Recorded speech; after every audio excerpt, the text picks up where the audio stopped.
À chaque instant, la quantité d'informations qui nous entoure est tout simplement ingérable. Nous avons donc besoin d'un système simplifié, une sorte de filtre ou de cadre pour percevoir et comprendre le monde. Ce filtre, c'est ce qu'on appelle un mindset. Ce que la recherche nous montre, c'est que les mindsets que nous adoptons au quotidien jouent un rôle puissant sur notre physiologie, nos comportements et la façon dont le monde se présente à nous. Prenons l'exemple de l'effet placebo. On voit généralement ce phénomène comme un simple outil pour tester l'efficacité d'un médicament face à une substance inactive. Mais en réalité, c'est une démonstration remarquable et constante du pouvoir des mindsets à mobiliser les capacités de guérison du corps.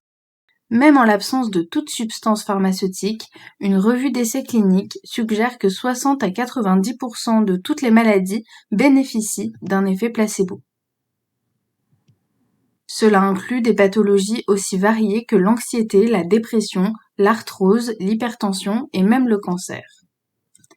Les recherches menées ces 10 dernières années confirment que les effets placebo peuvent déclencher des phénomènes neurobiologiques complexes, notamment l'activation spécifique du cerveau, mais aussi des réponses physiologiques périphériques et immunitaires. Des études dites en aveugle ont permis d'aller encore plus loin. Elles montrent que le mindset d'un patient vis-à-vis du traitement qu'il reçoit a une réelle importance. Par exemple, des patients auxquels on administre de la morphine en intraveineuse, mais à qui on dit qu'il ne s'agit que d'une solution saline, ne ressentent pas le même soulagement de la douleur que ceux qui savent qu'ils reçoivent de la morphine. L'effet placebo va au-delà de la simple pilule factice. Par exemple, une fausse plante de lierre vénéneuse s'est avérée provoquer de vraies éruptions cutanées. Dans une autre étude, des chercheurs ont recruté des patients devant subir une chirurgie reconstructive du genou. Les médecins ont suivi toutes les étapes de l'opération, anesthésie, incision, mais au lieu de réaliser la chirurgie, ils ont simplement recousu les patients et observé les résultats. Eh bien, comparé à leur état avant l'opération, ces patients ont ressenti moins de douleur, utilisé moins de morphine, retrouvé plus de mobilité, grimpé plus d'escaliers et présenté une réduction objective du gonflement. Une nouvelle démonstration du pouvoir du mindset sur la guérison. Dans une autre étude, les chercheurs ont travaillé avec un groupe d'employés de ménage dans les hôtels. Bien que leur travail soit très physique, la plupart d'entre eux ne le percevaient pas comme de l'exercice. Autrement dit, ils avaient le mindset que leur travail était du travail, mais pas de l'activité physique bénéfique pour la santé. Ils ont pris 84 employés, répartis dans 7 hôtels, et les ont divisés en 2 groupes. Ils ont expliqué à l'un des groupes que le travail constituait un vrai exercice physique. Ils leur ont dit combien de calories ils brûlaient, quels muscles ils utilisaient, et qu'ils bénéficiaient déjà des effets positifs de toute cette activité. Après seulement 4 semaines, ce groupe rapportait avoir l'impression de faire significativement plus d'exercices. Mieux encore, ces employés, désormais conscients de leur activité, présentaient des réductions mesurables et significatives de leur poids, de leur masse graisseuse et de leur tension artérielle par rapport au groupe qui n'avait pas reçu ces informations. Et chose importante, elles n'avaient pas déclaré de changement dans leur alimentation ni dans leurs habitudes sportives en dehors du travail. Cela démontre que des changements physiologiques significatifs peuvent être provoqués par un simple changement de mindset. Passer de « mon travail, c'est du travail » à « mon travail, c'est de l'exercice ».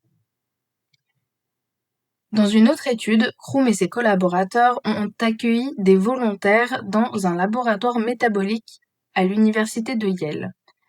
Les étudiants croyaient participer à une dégustation de milkshake avec différentes teneurs en calories.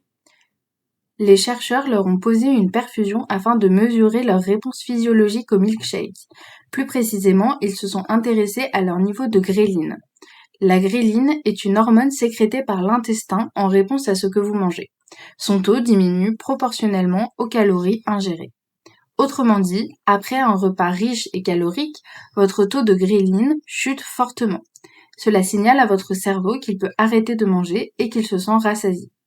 En revanche, après une collation légère, ce taux ne varie guère et le cerveau continue à chercher de la nourriture. La première semaine, ils ont donné aux participants un milkshake présenté comme léger, 140 calories, 0 g de matière grasse, sans sucre ajouté. Sans surprise, leur taux de gréline n'a pas beaucoup baissé.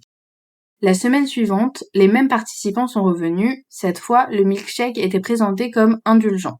620 calories, 30 grammes de lipides, 56 grammes de sucre. Et là, leur taux de gréline a chuté de façon significative.